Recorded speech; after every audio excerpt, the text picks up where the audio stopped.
Alright, hello everybody. It is Sunday, April 11th, so I have for you a weekly wrap-up. I actually read like 6 books this past week.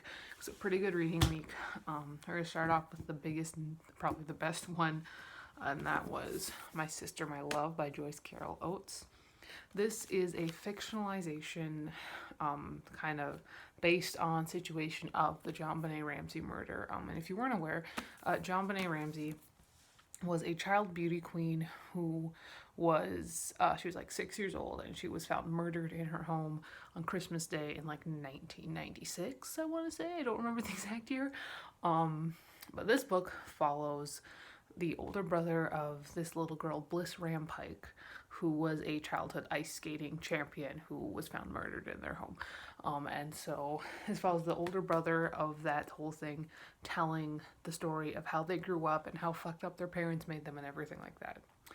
And so this is like, I mean, like in the front, it does say, where are the exact words? It does say, though My Sister, My Love, the intimate story of Skylar Rampike, has its genesis in a notorious American true crime mystery of the late 20th century, it is a work of imagination solely and lays no claim to representing actual persons, places, or historical events. So, this, even though there are so many similarities, obviously, the person who kills the little girl in this book is not. That's not Joyce Carol Oates making a claim as to who killed JonBenet Ramsey and stuff like that.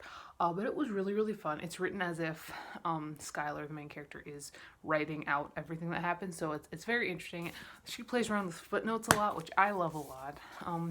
It was so good. It was so chilling. It was like, I don't even know, it was just fantastic. I loved it so much. The more I read Joyce Carol Oates, the more I really enjoy a lot of her works, which is fun because the first book I read by her was like a Goodreads giveaway, and I didn't like it that much. But this one was fantastic. Like, she has such good concepts and she executes them so well, and this is such a fun one, and it's so creepy, and would definitely recommend. I heard she has a Dahmer based one that I do kind of want to get my hands on, but I think I gave this one 5 out of 5 stars. It was fantastic. Then I finished up A Midsummer Night's Dream by William Shakespeare. I read this so that I could then teach it to my juniors and seniors. It's their Shakespeare, and I will say, what is true about Shakespeare always is that it always is better understood and enjoyed when said out loud. And so as we're reading this together, I gave everybody parts that they have to do. It's a lot more. We've only done Act 1 at this point. We did Act 1 on Thursday. It's a lot. It's so hard to read a Shakespeare play and really enjoy it. But it is. I mean, it is Shakespeare. Midsummer Night's Dream is never going to be one of my favorites, but it's a fun one. I can give it 4 out of 5 stars. It was fine. Then I read Days of Distraction by Alexandra Chang. This is an arc, but it came out in 2020. It came out in March of 2020. I won it from a Goodreads giveaway. This is about a girl who her boyfriend is planning to, he's going to go get his PhD, and they've been dating for years, like 5 years at this point. So she is thinking like, so she's just gonna follow him. And she's like, she's a journalist. This is something she can do remotely. She's like, okay, I'm just gonna follow him. But there are a lot of things in their life that don't quite jive right together. Like, they've known each other since high school, and they've been dating for like 5-6 years. But she's Asian American, he's a white kid. And there are a lot of things that he doesn't understand and that he doesn't seem to want to try to understand. And so it's just kind of that whole kind of struggle.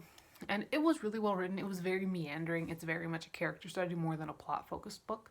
But it is very well written. And it was a sad book. It was really kind of melancholy. I enjoyed it quite a bit, and I'm giving it 4 out of 5 stars.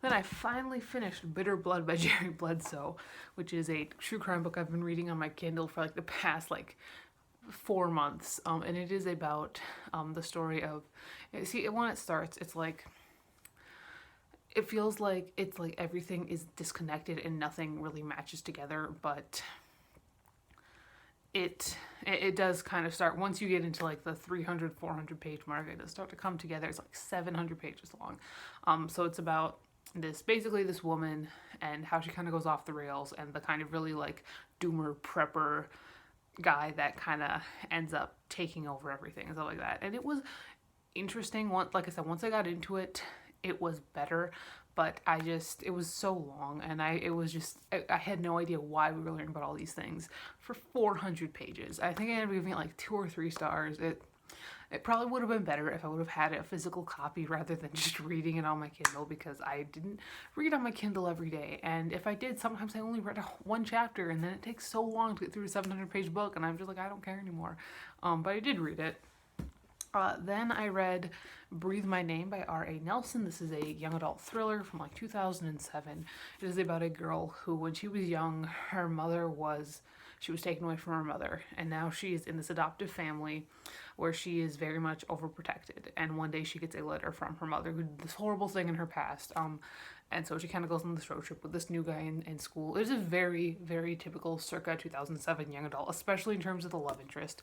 I loved Nick's, but he was very much a typical young adult circa 2007 love interest. Like, he's like too good to be true. He's pretty much manic pixie dream boy. The way it's written, it's a very quick read, but it is very juvenile in a bad way. You know, like, obviously it's young adult, so it's going to be juvenile, but it's juvenile in an author way rather than a reader way. And so it was alright. It was very quick. I didn't enjoy it all that much. I mean, it was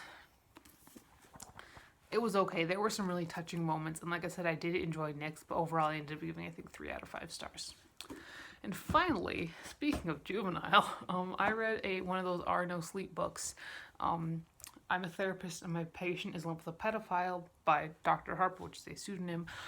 This is the second book in the therapist series, or Dr. Harper series. The first one is like, I'm a therapist and my patient is going to be the next school shooter. There's one more, I have it in the book wall. But this is basically, these stories were originally posted on r/nosleep on Reddit, and they are like stories about this therapist who just runs into these just completely wild and out of control situations. And this one, he's in prison. And these books are so much fun. They're so fast. They're just so completely wild and out of control. Like, you're never gonna figure out what's happening because they're just so completely out of left field. I love it. It's so much fun. I'm so excited to read the next one. And the last one, I wish that there were more of them because they're just like weird. Like, I love them. Obviously they're not like super highbrow or anything. They're r/no sleep creepypasta type things. So, I mean, they're gonna be pretty quick, easy reads. But I will say they're surprisingly well written for that sort of thing. I mean, this guy he did, or she, I don't know if the person actually writing is a man or a woman.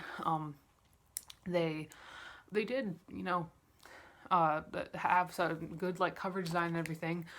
These are self-published, so if you're looking to support some more self-published authors, I would maybe check these out if you're even vaguely interested. Very short, but they're very fun. Overall, I think I gave it 4 out of 5 stars. Currently, I am reading, my physical book is Forgive Me, Leonard Peacock by Matthew Quick. I am 123 pages in and very depressed. I'm also reading a separate piece for the 10th graders, as well as my new Kindle book. I think it's like Mordresh something. I'll put it up. But that's what I'm currently reading.